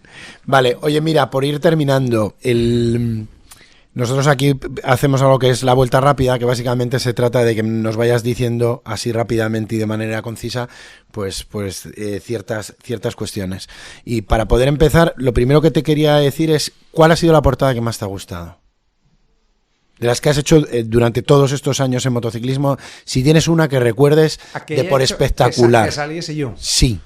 Pues la GSX-R 7,5 del 2005, porque esa era una GSX-R aniversario, 2005 creo que era, que le hicimos en Valencia, y esa portada hice la foto con una Suzuki y hice la foto intentando tocar con el codo, pero era el año 2005 con esos neumáticos y no llegué a tocar con el codo, me quedé como a 3 o 4 dedos, pero esa portada en aquel momento fue muy comentada porque no se tocaba con el codo. Nada, Márquez no sé cuántos años tendría, pero vamos, pocos. O sea, ni siquiera montaba, no sé si montaba moto o no, porque, bueno, el caso es que nadie tocaba con el codo, solo Ruggi había tocado y otro probador italiano que tampoco en esa época estaba tan activo, eran los únicos que se veían fotos tocando con el codo. Y esa foto se imprimió luego en grande y se puso motociclismo dentro de la redacción. Eso era esa portada se hizo como una especie de mural. Y esa portada la recuerdo mucho, la tengo por ahí también guardada en casa porque esa fue una portada muy especial, aunque bueno, al final no tocaba con el codo, pero ¿sabes? Pero casi. Pero era una foto bonita. Sí, desde luego que en ese sentido tu estilo siempre ha sido un poco inconfundible, ¿no? Porque siempre se ha identificado lo que cómo ibas y recuerdo yo también esa portada. ¿Qué moto te gustaría tener en el garaje? Bueno, me faltan unas cuantas. Tengo motos que me molan mucho en el garaje. Tengo la CBR600 con la que corre el TT, la CBR900 del 92, pero me falta la R1, como con la que corrí la Copa Yamaha, y la CBR600 del 95 con la que empecé a correr. Esas dos motos me faltan y las pienso tener dentro de no mucho. Perfecto. ¿Cuál es la mejor moto que has probado? Dentro de tus sensaciones, ¿eh? No por el valor sino decir, como has dicho antes, a lo mejor es aquella Honda. Sí, yo creo que es la Honda, la RC213 VS. Como un moto de general de sensaciones y de decir, joder, es brutal, además que costaba 200.000 euros con el kit. ¿Puedes decir la moto más inconducible que has cogido? Es que de las inconducibles no me acuerdo, pero la que te he dicho antes, la Ulises, la XB12, creo que se llamaba una Buell, esa moto era bastante mala porque nos fuimos a Portugal y nos la íbamos cambiando Óscar Pena y yo porque no la queríamos. Pero sé que hay más, pero no la recuerdo bien, pero esa seguro. ¿Cuáles han sido tus referencias dentro de esto? Porque al final todos vemos un poco y bebemos de otras fuentes. ¿Tú lo hacías? Sí, para mí César Agüí siempre fue una referencia clara, ¿no?, al que yo seguía. Y luego Pepe también, Burgaleta, también ha sido referencia a muchas cosas. ¿Quién crees que ahora mismo que lo esté haciendo bien dentro de lo que es del mundo este también tan pequeñito? O sea, que tú puedas decir, esta persona va para adelante y me gusta mucho su estilo. Si lo quieres y lo puedes decir. O si hay alguien, que tampoco... Bueno, creo que como medio creo que Motorbike hace cosas que están bien y una sola persona, decir una sola persona es diferente porque yo creo que todos los que están ahora cada uno tiene su estilo, pero así como que todos ya más o menos somos un sector establecido, yo creo que todos lo hacen bien. Todos lo hacen bien. Alvarito Guardia es un tío que le gusta mucho la técnica, ¿no? Y también le gustan las deportivas. Y es muy rápido. Y es rápido, y es como era un poco nuestro relevo, ¿no? Así que en esa parte más deportiva yo creo que él es Un poco como el relevo de lo que hacíamos nosotros en esa época. Un superpoder. Si o sea, algo que se te dé realmente bien dentro de lo que haces. Dices, esto se me da bien. Qué difícil. Quizá visualizar. Porque soy capaz de visualizar cosas que luego cumplo. ¿Sabes? Mucho antes de ir a correr el TT me imaginé corriendo el TT. Incluso con la ropa que llevaba después. O sea, he sido capaz de visualizar una cosa y cumplirla en el tiempo, ¿no? Y yo creo que eso, o sea, hasta el mono de Cagua, es el año que corrí de Cagua en el TT, eso lo había visualizado prácticamente tal cual, a lo mejor 10 años antes. Qué bueno. O sea, atraes un poco las cosas. Sí, no sé si... O te lleva a ellas, algo ¿no? Así, algo así. Lo piensas y dices, esto lo tengo que hacer. Sí, algo así. Hay que tener cuidado entonces con lo que piensas. Ya. ¿Cuál es tu mayor logro? Dentro de esto, ¿eh? Sí, yo creo que haber corrido el TT y haberlo contado, yo creo que eso es una cosa complicada. El matiz, haberlo corrido y haberlo contado. Sí. ¿Y cuál es tu mayor defecto? Quizá que no me gusta nada que me digan lo que tengo que hacer. ¿Sabes? No me gusta nada que me den órdenes ni que me digan lo que tengo que hacer. Y eso también es un poco, bueno, depende en qué situaciones del trabajo pues o de la vida. Es complicado. ¿Dónde te ves en 10 años? Pues en 10 años me veo viajando por el mundo, disfrutando de la vida, currando poco. Currando poco. Sí, busco ya, es que estamos en una faceta que pienso, lo siguiente ya es hacer cosas puntuales por placer y no currar mucho, sobre todo. Pero siempre montando en moto, ¿no? Sí, pero cada vez, es que, tío, como encima yo monto moto para hacer cosas muy específicas y muy al límite, dentro de 10 años no sé si tendré el físico todavía y el power de hacerlo como ahora, entonces a lo mejor un poco explorar con una trail o con una moto de enduro, pero tranqui. Pero a ir al límite no lo sé, sí, estaré dentro de 10 años, te lo digo. ¿Cuál es el viaje que te ha faltado por hacer? ¿En moto o en la vida? En moto. En moto, pues quizá me ha faltado hacer Cabo Norte. Sí. ¿Tus hobbies? Escalada mucho, que ahora este año estoy un poco jodido, pero he estado muy a tope el año pasado, de los mejores años de mi vida. Y patinar, el skate también es un hobby importante, pero como es lesivo, hay que tener cuidado en qué momentos del año patinas, porque si te rompes antes de una cosa en moto importante, pues ya te fastidia. Te fastidia, entonces es complicado. Sí, básicamente, y viajar. ¿Proyecto que puedas hablar de él? ¿Futuro? Pues ¿planteamientos? Ahora mismo, no, seguir más o menos. Sobre todo correr carreritas en las que disfrutar y hacer como una historia chula de eso, de correr y disfrutar corriendo. ¿Cómo esperas? A ver, no que quiero que sea un epitafio y que la gente piense al final, pero ¿cómo esperas que la gente te recuerde dentro de lo que es el mundo de la moto? Pues no sé, como quizá alguien que comunicó cosas y que acercó las motos a la gente, ¿no? Porque es verdad que siempre desde la parte de pruebas y luego los programas de Locos por las Motos, que tuvimos 5 temporadas de programa que producía la Fede, ¿no? Y que hemos entrevistado ahí a prácticamente todos los pilotos españoles, menos 4 de MotoGP, han estado todos. Yo creo que el haber acercado la moto a la gente y conectar unos a otros, yo creo que espero que me recuerden un poco así como eso, esa parte de la comunicación de la moto. Muy bien. Y para terminar, ¿a quién crees que deberíamos sentar aquí en estos micros para que nos cuente también su vida? Pues yo creo que Pepe, que yo he hablado mucho de él, que era la otra parte del año que corrimos peligrosamente, es una figura buena porque también ya al ser viejo puede contar... Va a contar cosas sobre mí a lo mejor que son falsas absolutamente porque es muy supersticioso y siempre que hacemos muchas cosas juntos, pues él cuenta su visión y nos divertimos mucho. De hecho, hace poco estuvimos corriendo el British. Esa historia no la hemos dejado. Con Triumph corrimos el British Superbike en septiembre. Cierto. Un destrozo absoluto. Ese vídeo está también en YouTube, en el canal de Motocia. Ahí rompí 2 motos y tuve suerte. Me uní al club de Kreiner, que es la bajada de Donington, donde se cayó Carlos Checa. Eso fue jodido, pero fue una experiencia dramática, pero quedó en tragicomedia. Y Pepe ahí también era una parte muy importante. O sea que yo creo que él tiene que venir a contar muchas cosas. Bueno, pues nada más con esto nos despedimos. Mil gracias, Sergio, por haber venido, por habernos contado tu historia, porque espero que hayas estado a gusto y que la gente te siga, que te siga a través de las redes y que lo disfruten, porque desde luego que hay mucho por disfrutar viéndote. Muchas gracias, un placer haber estado aquí contigo y en esta casa. Muchas gracias. Let's see it.